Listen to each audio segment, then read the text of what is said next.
Hi friends, welcome to Telangana TET previous papers analysis. ఇది 6 జనవరి 2026 రోజు జరిగిన షిఫ్ట్ 1 పేపర్. సో ఇందులో 46 ప్రశ్నలు, 48 గాను 46 ప్రశ్నలు స్కూల్ టెక్స్ట్ బుక్స్ మరియు ఇంటర్ బుక్స్ నుంచి వచ్చాయి. సో ఇందులో అత్యధికంగా ఈ సెషన్లోనే 37 ప్రశ్నలు, 48 ప్రశ్నలకు గాను 37 ప్రశ్నలు స్కూల్ టెక్స్ట్ బుక్స్ నుంచి వచ్చాయి. ఇందులో 9th క్లాస్ మరియు 10th క్లాస్ నుంచే 25 ప్రశ్నలు వచ్చాయి. సో 9th నుంచి 16 అత్యధికంగా, ఆ తర్వాత 10th నుంచి 9, తర్వాత 7th నుంచి 7, 8th నుంచి 5. సో 6వ తరగతి నుంచి ఎలాంటి ప్రశ్న కూడా రాలేదు. ఇంటర్లో జాగ్రఫీ నుండి 4, సో హిస్టరీ నుంచి ఎలాంటి ప్రశ్నలు రాలేదు. పాలిటీ సెకండ్ ఇయర్ నుంచి 2, ఎకనామిక్స్ నుంచి 3. సో ఇంటర్ నుంచి మొత్తం వచ్చిన ప్రశ్నలు 9. సో ఇందులో నాకు 2 ప్రశ్నలకు సమాధానాలు దొరకలేదు. సో నెక్స్ట్ సెషన్స్లో అవి కనబడితే నేను అప్డేట్ చేస్తాను. సో అలానే ఎవరికైనా నేను లాంచ్ చేసిన 5th to ఇంటర్ కోర్స్ అనేది సో 2 years వ్యాలిడిటీతో అందుబాటులో ఉంది. సో కలర్ఫుల్గా ఉంటుంది, అందులో వీడియోస్ అనేవి కలర్ఫుల్గా ఉంటాయి. సో అదేవిధంగా 1 లైనర్ టేబుల్స్లో కూడా నేను అప్డేట్ చేస్తూ అందులో ప్రొవైడ్ చేస్తాను. సో అదేవిధంగా మండే నుండి ఇంటర్కి సంబంధించిన ఈ 5th to ఇంటర్ అనే కోర్సులో ప్రతిరోజు 50 1 లైనర్ ప్రశ్నలు అనేవి ఇంటర్కి సంబంధించి ఇస్తాను. సో తప్పకుండా చూడండి, ఎందుకంటే మిగిలిన సెషన్స్లో ఇంటర్ నుంచే అత్యధికంగా 20+ ప్రశ్నలు అనేవి వస్తున్నాయి. సో డిఎస్సికి కానీ టెట్కి కానీ ఇంటర్ అనేది ఇప్పుడు చాలా చాలా చాలా ఇంపార్టెంట్, ఖచ్చితంగా చదవాల్సిందే. కింద డిస్క్రిప్షన్లో శశి అకాడమీ యాప్ లింక్ ఇచ్చాను. సో యాప్ ఇన్స్టాల్ చేసుకొని స్టోర్లోకి వెళ్తే మీకు కోర్సెస్ కనబడతాయి. సో ప్రైజెస్ అనేవి ఎలాంటి ఆఫర్స్ కూడా ఉండవు ఏ ఫెస్టివల్స్కి. సో మీకు కనబడే ప్రైజే ఫైనల్. సో చూద్దాం.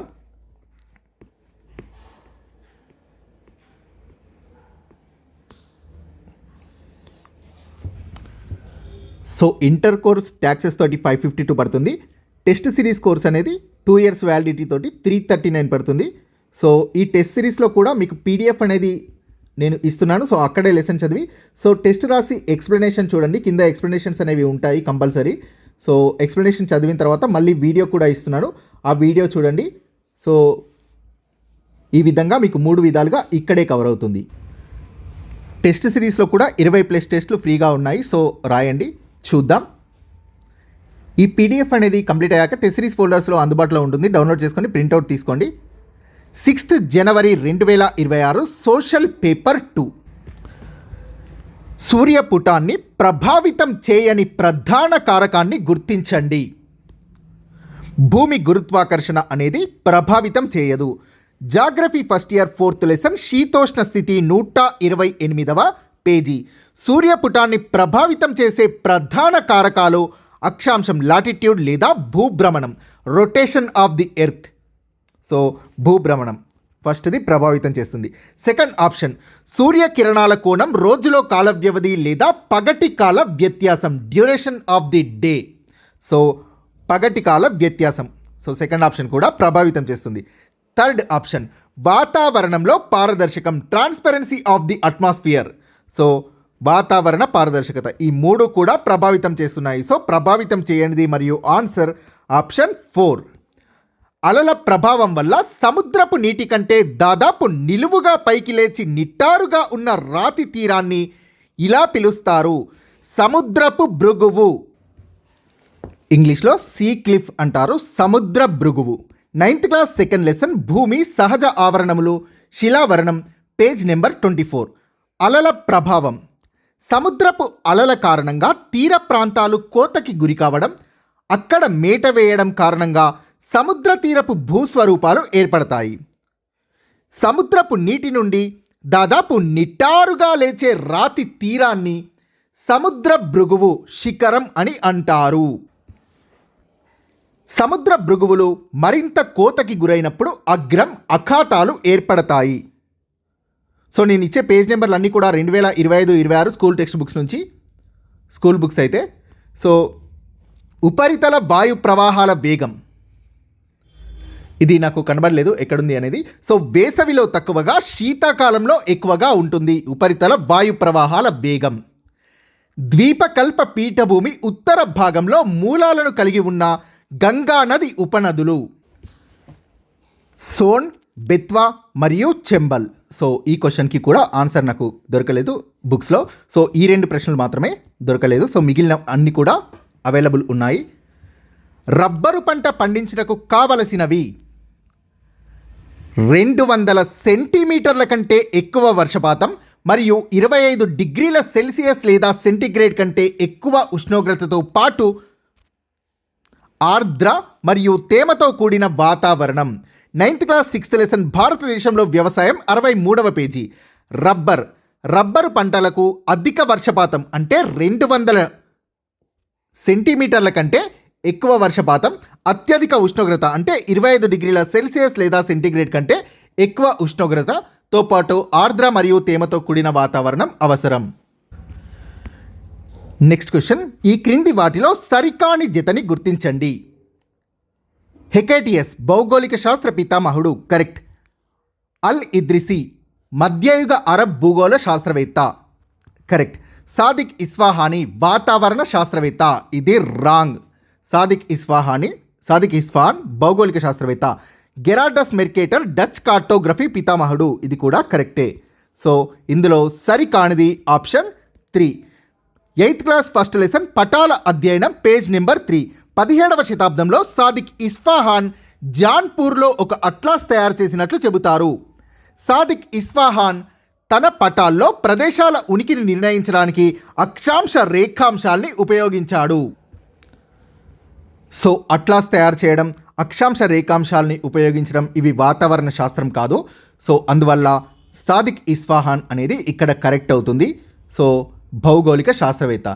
సో అదేవిధంగా హెకేటియస్ భౌగోళిక శాస్త్ర పితామహుడు అనే పదం ఇంటర్లో ఉంటుంది. సో మిగిలినవి స్కూల్ బుక్స్లో 8th క్లాస్ పటాల అధ్యయనంలో కనబడతాయి. So answer option 3, 8th class. భూమి అంతర్గత నిర్మాణంకు సంబంధించి సరికాని ప్రకటనని గుర్తించండి. భూ కేంద్ర మండలం సిలికాన్ మరియు అల్యూమినియంతో కూడి ఉంటుంది. సో ఇది రాంగ్. భూప్రావరం ప్రధానంగా సిలికేట్లు అనే రసాయనాలు కలిగి ఉంటుంది. సో ఇందులో ఈ క్వశ్చన్కి ఆన్సర్ చేయడానికి స్కూల్ బుక్స్ సరిపోతాయి. ఇక్కడ చూస్తే భూ కేంద్ర మండలం అనేది, సో ఇది భూకేంద్ర మండలం. ఇందులో ఉండేవి ఇనుము, నికెల్ వంటి భార ఘన పదార్థాలు. సో ఇది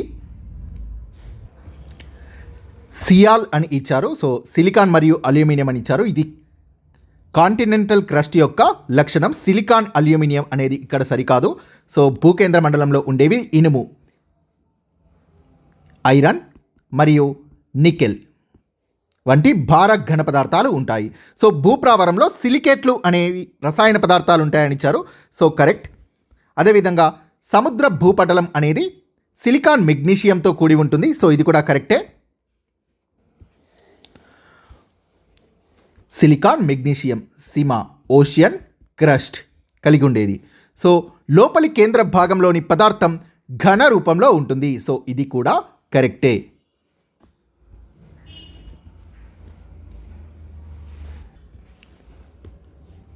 ఘన రూపంలో ఉండే లోపలి భాగం. So 9th class 1st lesson మన భూమి అనే లెసన్ నుంచి 5th పేజీది. భారతదేశంలోని ఎక్కువ ప్రాంతాల్లో ఉత్తర ఆస్ట్రేలియా మరియు మధ్య అమెరికాలో ఎక్కువగా కనిపించే అడవుల రకం. సో ఈ భారతదేశంలో ఎక్కువ ప్రాంతాల్లో అనగానే సో ఆన్సర్ చేసేయచ్చు. ఇది ఉష్ణమండల ఆకురాల్చే అడవులు. సో ఇది 9th క్లాస్ 5th లెసన్ జీవావరణం 53. మీరు టెస్ట్ సిరీస్లో జీవావరణం రాయండి. సో నేను చాలాసార్లు అంటే మీరు ఆన్సర్ సబ్మిట్ చేసిన తర్వాత చూడండి, ఒక క్వశ్చన్లో నేను వృక్షజాలం గురించి అడిగినప్పుడు సో వృక్షాలన్నీ ఒకే దగ్గర టేబుల్లో ఇచ్చాను. సో తర్వాత జంతువుల గురించి అడిగినప్పుడు జంతువులకు సంబంధించి ఇతర అడవుల్లో ఏ రకమైన జంతువులు ఉంటాయని ఇచ్చాను. సో ఏ ప్రాంతాలకు సంబంధించి కూడా ఇచ్చాను. మళ్ళీ అన్నీ కూడా ఇదే విధంగా టేబుల్స్లో వేసి ఇచ్చాను. సో మీరు ఈ టెస్ట్ కనుక రాస్తే 5 to 6 టైమ్స్ ఈ లెసన్ చదివినట్టే. టెస్ట్ సబ్మిట్ చేసి వివరణలు చదివితే సో అక్షరాలు కూడా పెద్దగా ఉంటాయి. సో ఉష్ణమండల ఆకురాల్చే అడవులు చూద్దాం.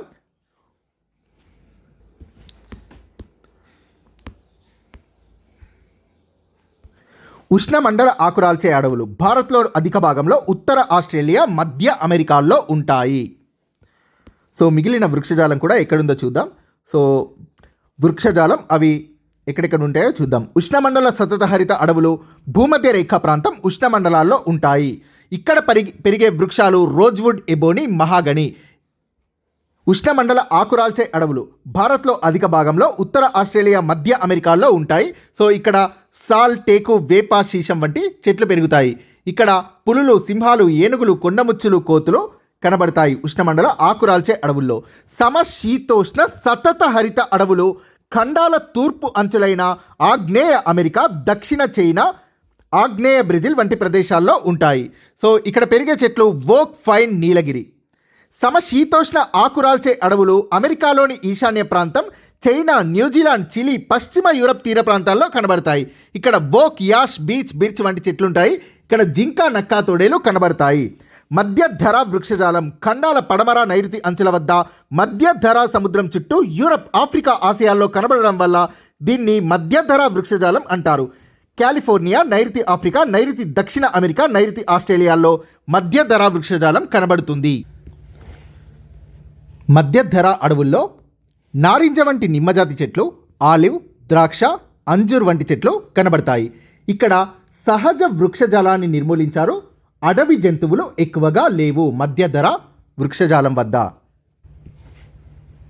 శృంగాకారపు అడవులు ఉత్తరార్ధగోళంలో 50 నుంచి 70 డిగ్రీల అక్షాంశాల మధ్య కనబడతాయి. హిమాలయాల్లో ఇవి చాలా ఎక్కువగా ఉంటాయి. ఇక్కడ చిర్, ఫైన్, సెడార్ వృక్షాలు కనబడతాయి.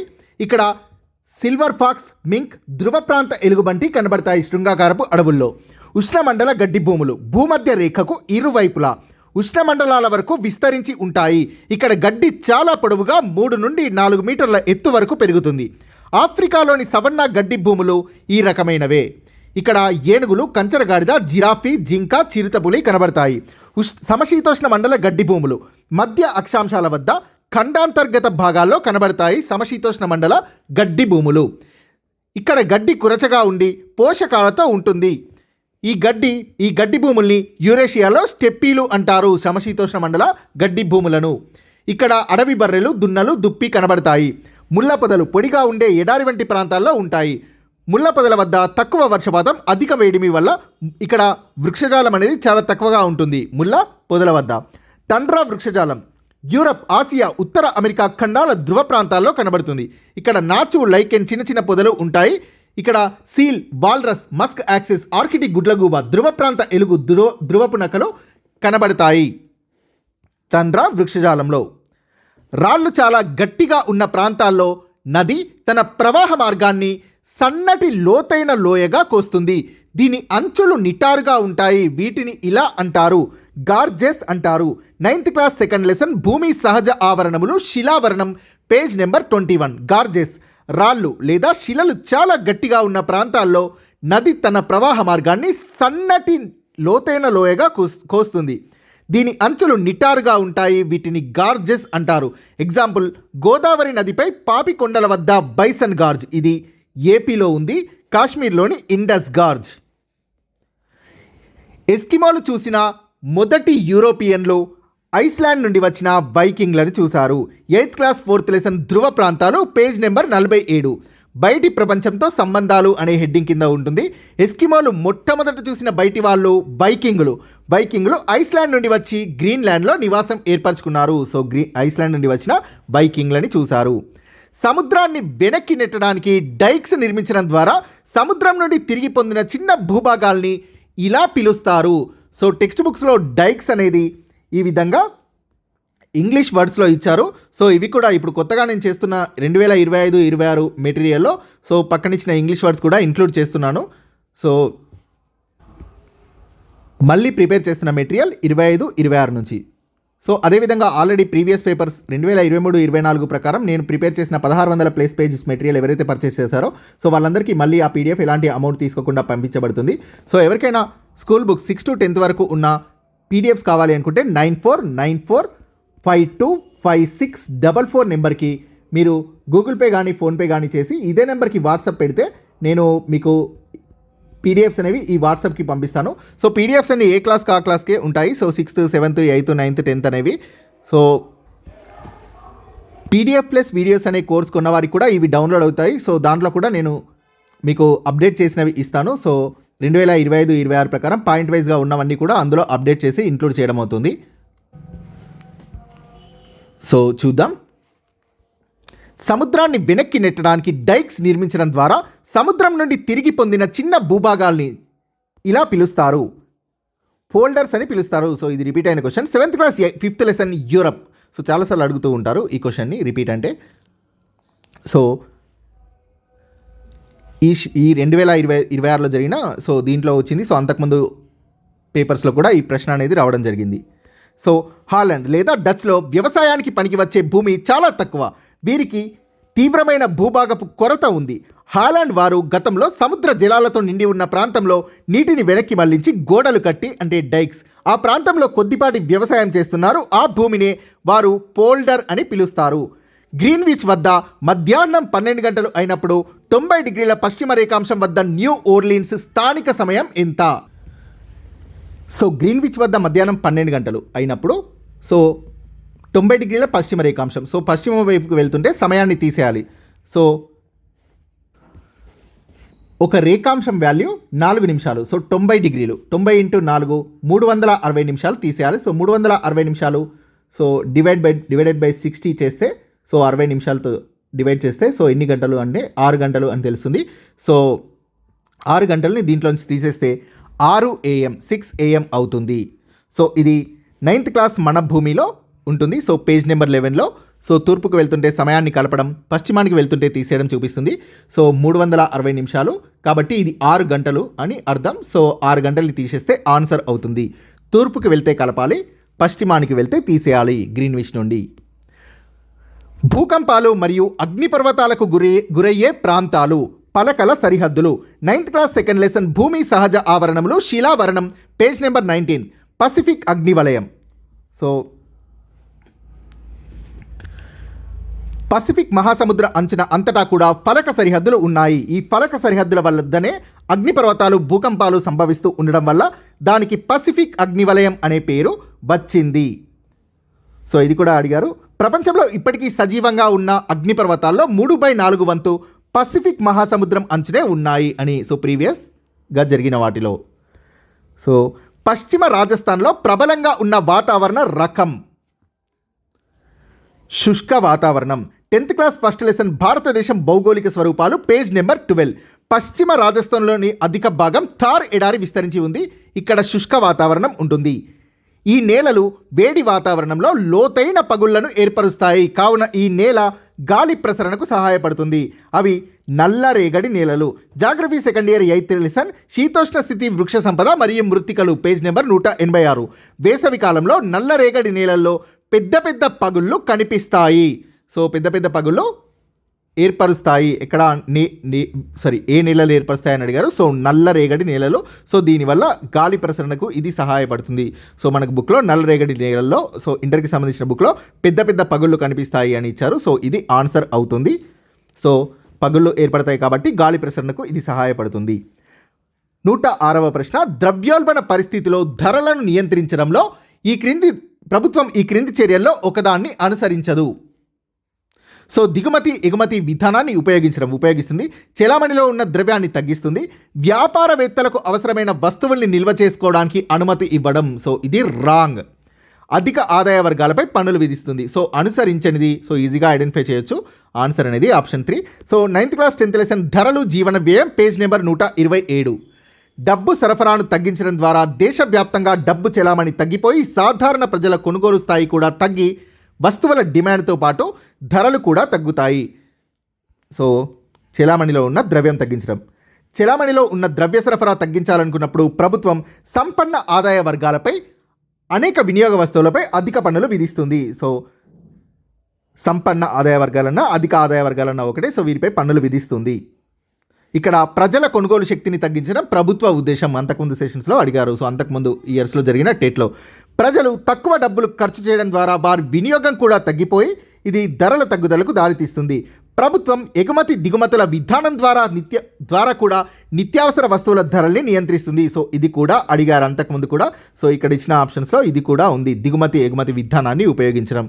సో ఇందులో అనుసరించనిది ఆప్షన్ 3 ఆన్సర్. 107. ఉత్పత్తి ప్రక్రియలో అవసరమయ్యే ముడి పదార్థాలు మరియు ద్రవ్యంని ఇలా పిలుస్తారు. నిర్వహణ పెట్టుబడి అని పిలుస్తారు. 10th class 8th lesson Rampuram గ్రామ ఆర్థిక వ్యవస్థ పేజ్ నెంబర్ 108. సో ముడి సరుకు డబ్బుల ఈ అవసరాన్ని నిర్వాహక పెట్టుబడి అని అంటారు. సో ఇది చూద్దాం. ఉత్పత్తి ప్రక్రియలో నేత పనిలో ఉపయోగించే దారం, కుండల తయారీలో ఉపయోగించే మట్టి లాంటి వాటిని ముడి సరుకులు అంటారు. అవసరమైన సరుకులు కొనడానికి, ఉత్పత్తి పూర్తి చేయడానికి కావలసిన చెల్లింపుల కోసం డబ్బు అవసరం అవుతుంది. ఉత్పత్తి పూర్తి చేయడానికి ఆ వస్తువులు, సేవలు మార్కెట్లో అమ్మడానికి కొంత సమయం పడుతుంది. ఆ తర్వాతే ఉత్పత్తి ప్రక్రియకి డబ్బు తిరిగి అందుతుంది. ముడి సరుకు డబ్బుల ఈ అవసరాన్ని నిర్వాహక పెట్టుబడి అని అంటారు. సో ముడి పదార్థాలు, ద్రవ్యం, డబ్బు. సో నిర్వహణ పెట్టుబడి అని అంటారు. 1989 నుండి ఈ కారణం వల్ల సిమెంట్ పరిశ్రమ సామర్థ్యం, ప్రక్రియ, సాంకేతికత మరియు ఉత్పత్తిలో వేగవంతమైన పురోగతిని సాధించడానికి దారితీసింది. ఈ కారణం ఏంటని అడుగుతున్నారు. ధర మరియు పంపిణీపై నియంత్రణ ఎత్తివేత. 9th క్లాస్ 7th లెసన్ భారతదేశంలో పరిశ్రమలు 82వ పేజీ. 1904లో మొదటి సిమెంట్ కర్మాగారాన్ని చెన్నైలో నిర్మించారు. స్వాతంత్ర్యానంతరం ఈ పరిశ్రమ ఎంతగానో విస్తరించింది. 1989లో ధర పంపిణీల్లో నియంత్రణల్ని తీసేయడం, ఇతర విధానాల్లో సంస్కరణల వల్ల సామర్థ్యం, ప్రక్రియ, సాంకేతిక విజ్ఞానం, ఉత్పత్తిలో ఈ పరిశ్రమ గణనీయమైన ప్రగతిని సాధించింది. సో ధర మరియు పంపిణీలలో నియంత్రణలు తీసేయడం 1989లో సో ప్రగతి సాధించడానికి కారణం అడిగారు. సో ధర మరియు పంపిణీపై నియంత్రణ ఎత్తివేత అన్న తీసివేయడం అన్న ఒక్కటే. Next question. వ్యోమగాములు ఆర్థిక వ్యవస్థలోని ఈ రంగానికి చెందుతారు. చాలా ఈజీగా ఆన్సర్ చేయొచ్చు. వీళ్ళు ప్రాథమిక, ద్వితీయకు చెందరు. అవ్యవస్థీకృత రంగం కూడా కాదు, సేవా రంగం ఆన్సర్. సో ఇంటర్లో వ్యోమగాముల గురించి సో అంతరిక్ష రంగం అనేది సేవా రంగం కిందికి వస్తుందని ఉంది. సో అలా ఆన్సర్ చేయొచ్చు. లేదా వస్తువుల్ని నేరుగా తయారు చేయరు. తృతీయ రంగంలో వస్తువుల ఉత్పత్తికి ప్రజలకు అవసరం అయిన సేవల్ని అందిస్తారు. సో సేవలు, తృతీయ రంగం అనేది సేవలు. సో సేవా రంగానికి చెందుతారు. వీరు సేవల్ని అందిస్తారు. సో ప్రాథమిక రంగంలోకి రారు. వ్యవసాయం కానీ, మత్స్య పరిశ్రమ కానీ, అటవీ గనులకు. సో ఎలిమినేట్ చేసి ఆన్సర్ చేయొచ్చు. యంత్రాలు, పరికరాలు ఉపయోగించి వస్తువుల్ని తయారు చేయడం లేదు, ఇతర పరిశ్రమలు కాదు కాబట్టి సో ఇది ఈజీగా ఐడెంటిఫై చేయొచ్చు. సేవా రంగం. 10th క్లాస్ 3rd లెసన్ ఉత్పత్తి ఉపాధి పేజ్ 29. ప్రజలకు అవసరమైన సేవల్ని అందిస్తారు. ఇక్కడ వస్తువుల ఉత్పత్తికి ప్రజలకు అవసరమైన సేవలను అందిస్తారనుంది. బట్ వీళ్ళు తృతీయ రంగం అంటే సేవా రంగం. అన్ని రకాల సేవలు కూడా దీని కిందకే వస్తాయి. సో ఇక్కడ వ్యోమగాములు అంతరిక్షంలో ప్రయోగాలు చేస్తారు, రీసెర్చ్ నిర్వహిస్తారు, శాస్త్రీయ సమాచారాన్ని సేకరిస్తారు, దేశానికి, శాస్త్రానికి సేవని అందిస్తారు. కాబట్టి వీరు సేవా రంగానికి వస్తారు. జీఎస్టీ ప్రవేశపెట్టిన తర్వాత ఈ కింది కేంద్ర పన్ను జీఎస్టీ కింద విలీనం కాలేదు. ఈ కింది కేంద్ర పన్ను. సో అది దిగుమతులపై కస్టమ్స్ సుంకం, customs duty on imports. So అర్థశాస్త్రం ఫస్ట్ ఇయర్ ఉద్యోగిత సిద్ధాంతాలు మరియు ప్రభుత్వ విత్తం పేజ్ నెంబర్ 155, 156. పరోక్ష పన్నులు వస్తు సేవలపై విధించే పన్నులు. ఉదాహరణ ఎక్సైజ్ డ్యూటీ, కస్టమ్స్ డ్యూటీ, సేవా పన్ను. భారతదేశంలో అనేక పరోక్ష పన్నుల స్థానంలో జీఎస్టీ ప్రవేశపెట్టబడింది. సో అనేక పరోక్ష పన్నులు అంటే ఎక్సైజ్ డ్యూటీ, కస్టమ్స్ డ్యూటీ, సేవా పన్ను. సో ఇలాంటి పరోక్ష పన్నుల స్థానంలో సో ఇక్కడ సేవా పన్ను. ఈ పన్నులన్నింటి స్థానంలో సిజిఎస్టీ, ఎస్జిఎస్టీ, ఐజిఎస్టీ ప్రవేశపెట్టబడ్డాయి.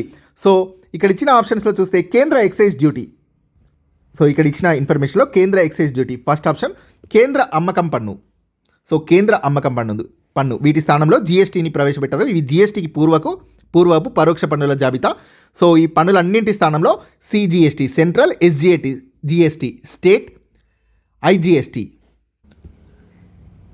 ఐజిఎస్టీ అంటే integrated goods and services tax, GST అంటే goods and services tax, CGST అంటే central goods and services tax, SGST అంటే state goods and services tax. So next question.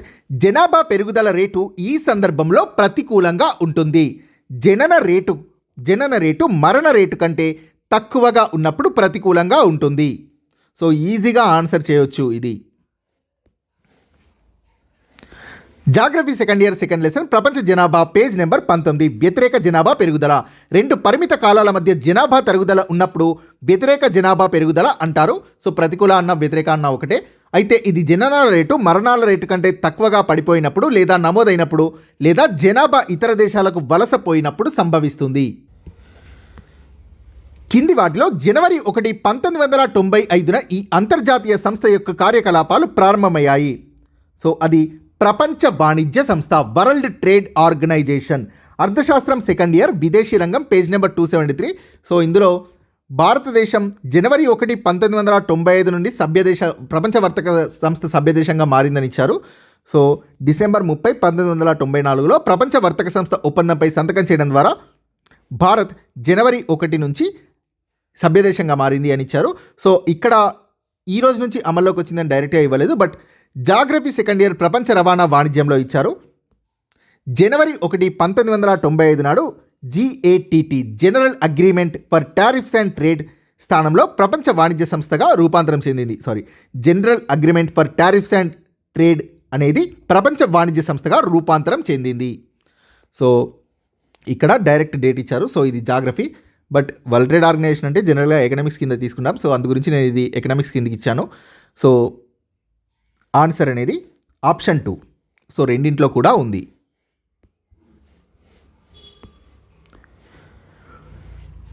So headquarters స్విట్జర్లాండ్లోని జెనీవాలో ఉంది. World trade organisation headquarter. ఉత్పత్తి ప్రక్రియ దశల ద్వారా ఇతర వస్తువుల తయారీకి ఉపయోగించని వస్తువులని ఏమంటారు? అంతిమ వస్తువులు ఇతర వస్తువుల తయారీకి ఉపయోగించకపోతే అది అంతిమ వస్తువు అవుతుంది. 10th క్లాస్ థర్డ్ లెసన్ ఉత్పత్తి ఉపాధి 32 పేజ్. ఇతర వస్తువుల తయారీకి ఉపయోగించినట్లయితే అది అంతిమ వస్తువు. ఉపయోగించకపోతే వడ్లు, ఊక, బియ్యం వంటివి మాధ్యమిక వస్తువులు. వీటిని అంత్య వస్తువులైన ఇడ్లీ, దోశలు తయారు చేయడానికి ఉత్పాదకాలుగా వాడతారు. బట్ వీటిని వాడరు కాబట్టి వాడని వాటిని అంతిమ వస్తువులు అంటారు. ఇతర వస్తువుల తయారీకి ఉపయోగించకపోతే అది అంతిమ వస్తువు. ఉదాహరణ టీవీ ఉంది, దాన్ని మనం డైరెక్ట్గా చూస్తాం, సో అది అంతిమ వస్తువు. సో మొబైల్ ఉంది, అది డైరెక్ట్గా వాడతాం, సో అది కూడా అంతిమ వస్తువులే. సో ఇడ్లీ తినేస్తాం, సో ఇది అంతిమ వస్తువు. సుస్థిర అభివృద్ధిని భవిష్యత్ తరాలు వారి అవసరాలను తీర్చుకునే సామర్థ్యాన్ని తగ్గించకుండా ప్రస్తుత తరాల అవసరాలను తీర్చే అభివృద్ధి అని ఈ సమావేశంలో నిర్వచించారు. సో ఇది డైరెక్ట్గా బ్రంట్ల్యాండ్ కమిషన్ అని ఇవ్వలేదు, 1987 బ్రంట్ల్యాండ్ కమిషన్ అని ఇవ్వలేదు. బట్ ఇక్కడ జాగ్రఫీ సెకండ్ ఇయర్ పర్యావరణం వనరులు 5th లెసన్ 117వ పేజీలో సుస్థిరాభివృద్ధికి సంబంధించి 100కు పైగా నిర్వచనాలు ఉన్నాయి. కానీ 1987లో ప్రపంచ పర్యావరణం అభివృద్ధి కమిషన్ నిర్వచనం విస్తృతంగా వాడుకలో ఉంది. సుస్థిరాభివృద్ధి అనేది భవిష్యత్ తరాలు తమ అవసరాలు తీర్చుకునే విషయంలో రాజీ పడకుండా వర్తమాన అవసరాలను తీర్చే అభివృద్ధి అని ఇచ్చారు. సో ఇక్కడ ఇచ్చిన ఇయర్స్లో 1987 బ్రంట్ల్యాండ్ కమిషన్ ఉండడం వల్ల సో ఇది ఆన్సర్ అవుతుంది. సో ఇక్కడ నిర్వచనం యాస్టీస్గా ఉంది. సో ఇది పర్యావరణం మరియు వనరులు జాగ్రఫీ. సో ఎకనామిక్స్లో కూడా పర్యావరణం అనే లెసన్ ఉంది, సో అందులో దీని గురించి లేదు. బట్ ఇక్కడ జాగ్రఫీలో 1987 అనే ఇయర్ మెన్షన్ చేశారు. So next question. ఒక ఉద్యోగంలో నిమగ్నమైన కార్మికుల సంఖ్య ఒక పనిని వాస్తవానికి పూర్తి చేయడానికి అవసరం అయిన దానికంటే చాలా ఎక్కువగా ఉండే పరిస్థితి. ఈ రకమైన నిరుద్యోగం ఏంటి? సో ప్రచ్ఛన్న నిరుద్యోగిత, డిస్గైజ్డ్ అన్ఎంప్లాయ్మెంట్ అంటారు ఇంగ్లీష్లో. ఎకనామిక్స్ సెకండ్ ఇయర్ జాతీయ ఆదాయం, పేదరికం, నిరుద్యోగిత, పేజ్ నెంబర్ 94. ప్రచ్ఛన్న నిరుద్యోగిత ఉత్పత్తి ప్రక్రియల్లో అవసరం అయ్యే శ్రామికుల కంటే ఎక్కువ మంది ఉంటే వారిని ప్రచ్ఛన్న నిరుద్యోగులు అంటారు. పనిచేస్తున్న మొత్తం శ్రామికుల్లో కొంతమందిని తొలగించినా కూడా ఉత్పత్తి ఏమాత్రం తగ్గదు. అలాంటి వారిని ప్రచ్ఛన్న నిరుద్యోగులు అంటారు. అవసరమయ్యే శ్రామికుల కంటే ఎక్కువ మంది పనిచేయడం. సో వాస్తవానికి పూర్తి చేయడానికి అవసరమైన దానికంటే, సో ఉద్యోగంలో ఒక పనిని వాస్తవానికి పూర్తి చేయడానికి అవసరమైన దానికంటే చాలా ఎక్కువగా ఉంటే దాన్ని ప్రచ్ఛన్న నిరుద్యోగిత అంటారు. సెకండ్ ఇయర్ థర్డ్ లెసన్ జాతీయ ఆదాయం, పేదరికం, నిరుద్యోగిత. ఇది విఫలమైన తర్వాత మహాత్మా గాంధీ బ్రిటిష్ పాలనకు వ్యతిరేకంగా క్విట్ ఇండియా ఉద్యమాన్ని ప్రారంభించాలని నిర్ణయించుకున్నాడు. సో అది క్రిప్స్ machine. 10th class 14th lesson భారతదేశ జాతీయోద్యమం, దేశ విభజన, స్వాతంత్ర్యం 1939-47 పేజ్ నెంబర్ 203. క్రిప్స్ దౌత్యం విఫలమయ్యాక బ్రిటిష్ పాలనకు వ్యతిరేకంగా గాంధీ తన 3వ ముఖ్యమైన ఉద్యమాన్ని ప్రారంభించాడు. 1942 ఆగస్టులో మొదలైన ఈ ఉద్యమం క్విట్ ఇండియా ఉద్యమం. అదే భారత్ అంటే అర్థం భారతదేశం వదిలి వెళ్ళండి. సో మిగిలిన 2 ముఖ్యమైన ఉద్యమాలు, ఒకటి సహాయ నిరాకరణ ఉద్యమం కాగా, సో రెండవది శాసన ఉల్లంఘన ఉద్యమం. ఇది 3వ ముఖ్యమైన ఉద్యమం. క్విట్ ఇండియా ఉద్యమం అంటే అర్థం భారతదేశం వదిలి వెళ్ళండి. ఇది 1942 ఆగస్టులో జరిగింది. ఒక పార్టీ జాతీయ పార్టీగా ఎప్పుడు గుర్తింపు పొందుతుంది? సాధారణ ఎన్నికల్లో కనీసం 4 రాష్ట్రాల్లో పోలైన ఓట్లలో 6% చెల్లిన ఓట్లుండాలి, లేదా 4 వేర్వేరు రాష్ట్రాల నుండి 11 లోక్సభ సీట్లు పొంది ఉండాలి. అప్పుడే అది జాతీయ పార్టీగా గుర్తింపు పొందుతుంది. 10th క్లాస్ 16th లెసన్ భారతదేశంలో ఎన్నికల ప్రక్రియ 232. సాధారణ ఎన్నికల్లో కనీసం 4 రాష్ట్రాల్లో పోలైన ఓట్లలో 6% చొప్పున పొందిన ఓట్లు లేదా 4 వేర్వేరు రాష్ట్రాల నుండి 11 లోక్సభ సీట్లు సాధిస్తే అది జాతీయ పార్టీ అవుతుంది, జాతీయ పార్టీగా గుర్తింపు పొందుతుంది. సో ప్రాంతీయ పార్టీ అంటే రాష్ట్రంలో జరిగిన ఎన్నికల్లో పోలైన ఓట్లలో 3% ఓట్లు లేదా 3 శాసనసభ స్థానాలు పొందితే ఎన్నికల సంఘం ఒక పార్టీని ప్రాంతీయ పార్టీగా గుర్తిస్తుంది. ఆపరేషన్ బార్గాలోని బార్గా అనే పదం దీన్ని సూచిస్తుంది, కౌలుదారులను సూచిస్తుంది. 10th క్లాస్ 18th లెసన్ రాజకీయ ధోరణుల ఆవిర్భావం 1977-2000 పేజ్ నెంబర్ 267. జూన్ 1978లో పశ్చిమ బెంగాల్ ప్రభుత్వం కౌలుదారుల పేర్లని నమోదు చేసి వాళ్ళ హక్కుల్ని కాపాడడం కోసం ఆపరేషన్ బర్గాని చేపట్టింది. కౌలుదారులని బెంగాలీలో బర్గాదారులు అని అంటారు. వీళ్ళు భూస్వాముల భూముల్ని సాగు చేస్తూ పంటలో అధిక భాగం వాళ్ళకి కౌలుగా చెల్లిస్తూ ఉండేవారు, బర్గాదారులు. సో క్వశ్చన్ పేపర్లో బార్గా అని ఇచ్చారు. సో బర్గాదారులు, కౌలుదారులు. వివిధ భాషలు, మతాల ప్రజల మధ్య శాంతి మరియు సామరస్యాల్ని నెలకొల్పాలి మరియు మహిళల గౌరవానికి భంగం కలిగించకూడదు. ఇది ఏంటి అని అడిగారు. సో ఇది ప్రాథమిక విధి. 9th క్లాస్ 19th లెసన్ మానవ హక్కులు ప్రాథమిక హక్కులు 250వ పేజీ. సో ఇక్కడ చూస్తే వివిధ భాషలు, మతాల ప్రజల మధ్య శాంతి సామరస్యాల్ని నెలకొల్పాలి, మహిళల గౌరవానికి భంగం కలిగించకూడదు. ప్రాథమిక విధి, fundamental duty. Next question. So ఇంటర్లో పాలిటీకి సంబంధించిన ఆల్రెడీ చాలా వరకు కంప్లీట్ అయ్యాయి. సో లాస్ట్ 2 లెసన్స్ ఇంక్లూడ్ చేస్తే అయిపోతుంది. So 10th and 11th lessons. So ఒక పాయింట్ కూడా మిస్ చేయకుండా ఇచ్చాను. 5th to ఇంటర్ కోర్సులో ఉంటుంది. జ్యుడిషియల్ సర్వీసెస్ అథారిటీ చట్టం ప్రకారం వీరు ఉచిత న్యాయ సహాయం పొందడానికి అర్హులు కారు. సో ఇంగ్లీష్లో ఇచ్చారు ఈ వర్డ్ జ్యుడిషియల్ సర్వీసెస్ అనేది. సో ఇది 9th క్లాస్ 20 లెసన్ మహిళా రక్షణ చట్టాలు పేజ్ నెంబర్ 260. సో న్యాయ సేవల అధికార చట్టంని ఇంగ్లీష్లో జ్యుడిషియల్ సర్వీసెస్ అథారిటీ యాక్ట్ చట్టం అని ఇచ్చారు. సో షెడ్యూల్డ్ కులాలు, షెడ్యూల్డ్ తెగలు మరియు అన్ని వెనుకబడిన కులాలకు చెందిన పౌరులు. సో ఇది రాంగ్. సో ఎందుకంటే ఇక్కడ షెడ్యూల్డ్ కులాలు, తెగలకు చెందిన వారికి ఉచిత న్యాయ సహాయం పొందే హక్కు ఉంది. కానీ ఇక్కడ అన్ని వెనుకబడిన కులాలు అని ఇవ్వడం వల్ల ఈ ఆప్షన్ అనేది రాంగ్ అవుతుంది. మతి స్థిమితం లేనివారు పొందడానికి అర్హులే. సో మానవ అక్రమ రవాణా బాధితులు, మతి స్థిమితం లేనివారు, ప్రకృతి వైపరీత్యాల బాధితులు, సో వీరందరూ కూడా ఉచిత న్యాయ సహాయం పొందడానికి అర్హులే. సో ఇందులో సరికానిది ఆప్షన్ 1. సో లోక్ అదాలత్ కింద ఉంటుంది. సో మహిళలకు సంబంధించినవి కానీ, ప్రకృతికి సంబంధించినవి కానీ, పిల్లలకు సంబంధించినవి కానీ చాలా చాలా ఇంపార్టెంట్. ఖచ్చితంగా క్వశ్చన్స్ అనేవి వస్తాయి. తెలుగు జానపద కళ అయిన యక్షగానంను ఇలా కూడా పిలుస్తారు, వీధి భాగవతం అని కూడా పిలుస్తారు. 8th క్లాస్ 20వ లెసన్ ఆధునిక కాలంలో కళలు, కళాకారులు పేజ్ నెంబర్ 229. యక్షగానం లేదా జక్కుల భాగవతం లేదా వీధి భాగవతం ఒక ప్రసిద్ధి తెలుగు జానపద కళారూపం. సో దీన్నే చిందు భాగవతం అని కూడా అంటారు. ఆంధ్రప్రదేశ్ నీరు, భూమి, చెట్ల రక్షణ చట్టం 2002లోని లక్షణాలను గుర్తించండి. Andhra Pradesh water, land and trees protection act 2002 లక్షణాలని. సో సామాజిక అడవుల పెంపకాన్ని విస్తృతపరచడం కరెక్ట్. భూగర్భ జలాలు తగ్గిపోతున్న ప్రాంతాల్లో నదీ తీరాల నుండి ఇసుక తవ్వకాలకు అనుమతించడం అనేది రాంగ్. వర్షపు నీరు వృధా కాకుండా పరిరక్షణ చర్యలు తీసుకోవడం కరెక్ట్. వాయు కాలుష్య నియంత్రణకు ప్రత్యేక నిబంధనల్ని అమలు చేయడం. సో ఇది కూడా రాంగ్. ఇది వాయు కాలుష్య కాదు. సో నీరు, భూమి, చెట్లు. సో నీరు, భూమి, చెట్లు, అడవులు, నీరు, భూమి. సో భూగర్భ జలాలు అనుమతించడం అనేది రాంగ్ అవుతుంది. సో అదేవిధంగా వాయు కాలుష్యానికి సంబంధించింది కాదు ఇది. సో A and C మాత్రమే. ఇందులో ఏ మరియు సామాజిక అడవుల పెంపకం, వర్షపు నీరు వృధా కాకుండా పరిరక్షణకు చర్యలు తీసుకోవడం. 7వ తరగతి 17వ లెసన్ జిల్లాల్లో చట్టాల అమలు పేజీలు 161, 162. సో ఈ లెసన్లో కేవలం ఒకే ఒక పేజీలో ఇంపార్టెంట్వి ఉన్నాయి. సో వీటి నుంచే క్వశ్చన్స్ వస్తూ ఉంటాయి. మొట్టమొదటి భారతదేశ న్యాయశాఖ మంత్రి doctor B R Ambedkar. 7th class 18th lesson కుల వివక్ష సమానత్వానికై పోరాటం, పేజ్ నెంబర్ 166. బిఆర్ అంబేద్కర్ 1891 నుంచి 1956 వరకు భారతదేశపు గొప్ప నాయకుల్లో ఒకరు, రాజ్యాంగ ముసాయిదా కమిటీ అధ్యక్షులు, మొట్టమొదటి భారతదేశ న్యాయశాఖ మంత్రి. టెక్స్ట్ బుక్ పిక్చర్లో ఇచ్చిన ఇన్ఫర్మేషన్ ఇది. సో పిక్చర్స్లో ఇచ్చిన ఇన్ఫర్మేషన్స్ కూడా నేను మెటీరియల్లో పొందుపరిచాను. సో ఇక్కడ కూడా ఏది కూడా మిస్ ఉండదు. సో ప్రతిదీ కూడా మన మెటీరియల్ అనేది కవర్ చేసింది. ఇప్పటివరకు నేను మొత్తం 3 అనలైజ్ చేశాను, 2026లో జరిగినాయి. సో వీటిలో ఏ క్వశ్చన్ కూడా మిస్ కాలేదు. సో మీరు చెక్ చేసుకోండి.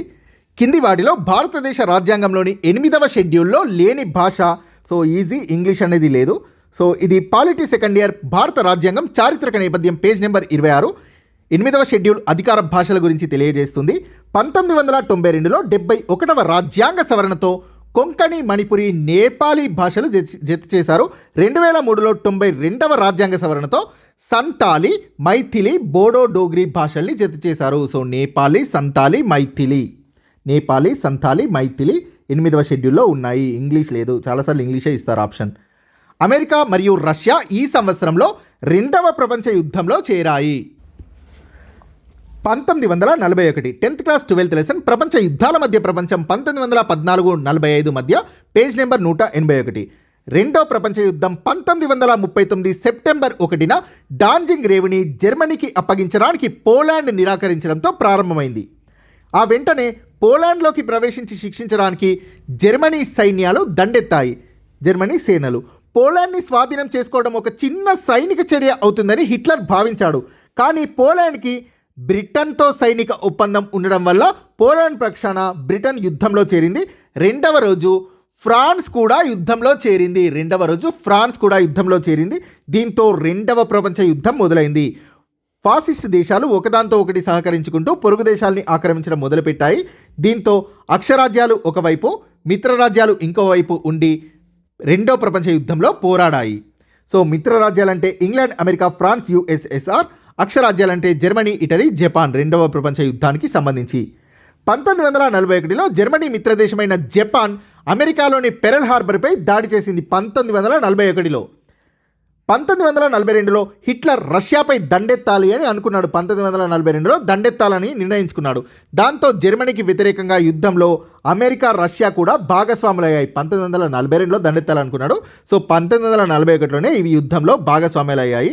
సో అమెరికానేమో జపాన్ దాడి చేయడం వల్ల యాడ్ అయింది. సో రష్యానేమో హిట్లర్ దండెత్తుతాడని నిర్ణయించుకోవడం వల్ల సో జాయిన్ అయిపోయింది 2వ ప్రపంచ యుద్ధంలో. పెరుని జయించి దోచుకున్న స్పానిష్ విజేత Francisco Pizarro. 9th class 15th lesson Latin America, Asia, ఆఫ్రికాల్లో వలసవాదం, పేజ్ నెంబర్ 190. కార్టేజ్ అనే స్పెయిన్ యోధుడు మెక్సికోని దోచుకోవడానికి, అక్కడి ప్రజల్ని హతమార్చడానికి ఒక బృందానికి నాయకత్వం వహించాడు. అతడు అంతిమంగా స్థానిక రాజుని చంపి మెక్సికోలో స్వతంత్ర పాలనకు అంతం పలికాడు. అదేవిధంగా పిజార్రో అనే మరో సాహసికుడు పెరూని జయించి దోచుకున్నాడు. పిజార్రో. సో ఇక్కడ ఫుల్ నేమ్ ఇచ్చారు, పిజార్రో. 127వ ప్రశ్న. భారతదేశంలో ప్రతి సంవత్సరం రోడ్డు భద్రతా వారోత్సవాల్ని ఈ నెలలో నిర్వహిస్తారు, జనవరిలో నిర్వహిస్తారు. 9th క్లాస్ 21 లెసన్ విపత్తుల నిర్వహణ, పేజ్ నెంబర్ 262. దేశవ్యాప్తంగా ప్రతి సంవత్సరం జనవరిలో రోడ్డు భద్రతా వారోత్సవాలు జరుపుతారు. విజయనగరం పట్టణం 7 వలయాలతో ఏర్పడి కోట గోడల్ని కలిగి ఉందని చెప్పిన విదేశీ యాత్రికుడు ఎవరు? అబ్దుల్ రజాక్. 7వ తరగతి 13వ లెసన్ విజయనగర రాజులు, పేజ్ నెంబర్ 118. అబ్దుల్ రజాక్ తెలిపిన సమాచారం ప్రకారం విజయనగరం 7 వలయాలతో ఏర్పడి కోట గోడల్ని కలిగి ఉంది. మొఘలుల పాలనలో జప్తు రెవెన్యూ విధానం ఈ ప్రాంతాల్లో ప్రబలంగా ఉండేది. మొఘలులు భూమిని సర్వే చేసిన ప్రాంతాల్లో. 7th class 14th lesson Mughal సామ్రాజ్యం, పేజ్ నెంబర్ 114. జప్తు మరియు జమీందారులు. సో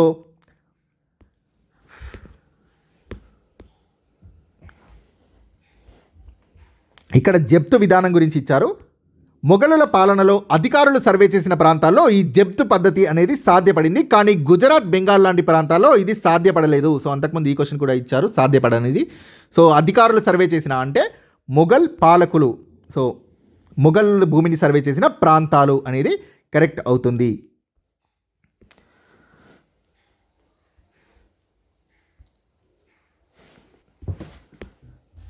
సో నెక్స్ట్ క్వశ్చన్, 1920లో నాగపూర్లో జరిగిన అఖిల భారత కాంగ్రెస్ సమావేశం యొక్క ముఖ్య ఉద్దేశం చట్టబద్ధమైన శాంతియుత మార్గాల ద్వారా స్వరాజ్యాన్ని సాధించడం. 8th క్లాస్ 11th బి జాతీయోద్యమం మలిదశ 1919 నుంచి 47 వరకు, పేజ్ నెంబర్ 127. 1920 నాగపూర్ కాంగ్రెస్ సమావేశంలో గాంధీ కాంగ్రెస్ నాయకుడిగా గుర్తించబడ్డాడు. ఈ సమావేశంలో కాంగ్రెస్ ఉద్దేశ్యం శాంతియుత చట్టబద్ధ మార్గాల ద్వారా స్వరాజ్యం సాధించడంగా పేర్కొన్నారు. శాంతియుత చట్టబద్ధ మార్గాల ద్వారా స్వరాజ్యాన్ని సాధించడం. గుయోమిండాంగ్ నేషనల్ పీపుల్స్ పార్టీని ఇలా కూడా పిలుస్తారు. నేషనల్ పీపుల్స్ పార్టీ అయిన గుయోమిండాంగ్ని కోమింగ్టాంగ్ పార్టీ అని పిలుస్తారు. 10th క్లాస్ 13th లెసన్ వలసపాలిత ప్రాంతాల్లో జాతి విముక్తి ఉద్యమాలు 189వ పేజ్. గుయోమిండాంగ్ జాతీయ ప్రజా పార్టీ, దీన్నే కేఎంటీ కోమింగ్టాంగ్ అని అనేవారు.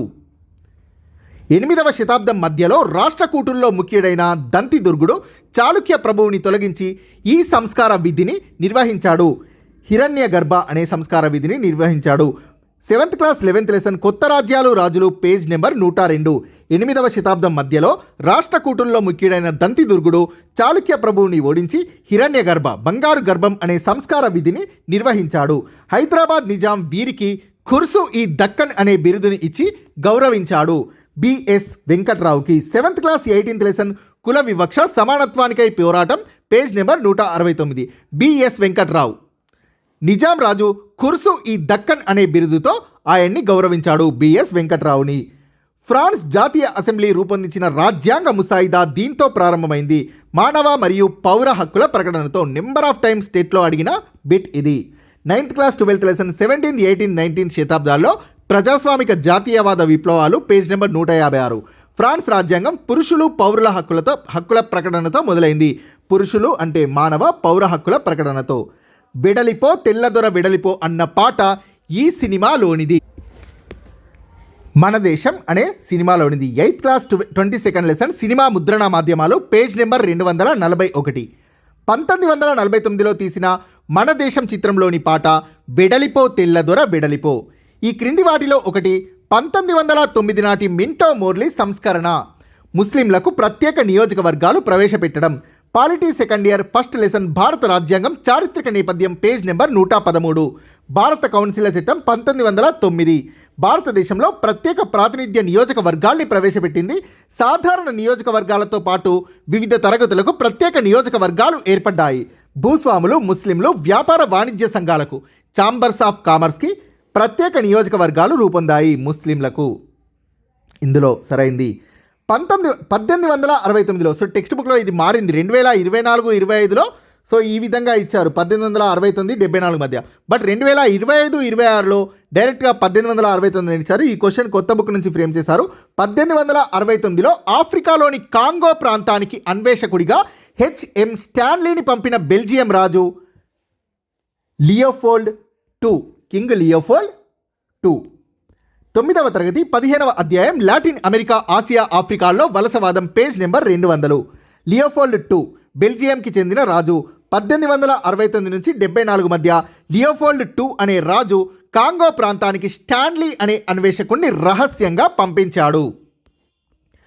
వీరి నాయకత్వంలో ఛోటా నాగ్పూర్ పీఠభూమికి చెందిన ముండా ఆదివాసీలు జమీందారులను రక్షించే బ్రిటిష్ ప్రభుత్వాన్ని వదిలించుకోవడానికి కలిసి వచ్చారు. బిర్సా ముండా నాయకత్వంలో. 9th క్లాస్ 16th లెసన్ భారతదేశంపై వలసవాద ప్రభావం 207వ పేజీ. బిర్సా ముండా నాయకత్వంలోని తిరుగుబాటు. ఛోటా నాగ్పూర్ పీఠభూమి ప్రస్తుత జార్ఖండ్ రాష్ట్రంలో ఉంది. 1874 నుంచి 1901 మధ్య ఇక్కడి ముండా ఆదివాసీలు బిర్సా నాయకత్వంలో బ్రిటిష్ పాలనను అంతం చేయాలనుకున్నారు. బిర్సా ముండాని వీరు దేవుడిగా భావించేవారు ఇక్కడి ప్రజలు. So thank you friends. మీకు కనుక ఈ వీడియో నచ్చినట్లయితే లైక్ చేయండి, షేర్ చేయండి, ఛానల్ని సబ్స్క్రైబ్ చేయండి, హైప్ కూడా ఇవ్వండి. Thank you very much.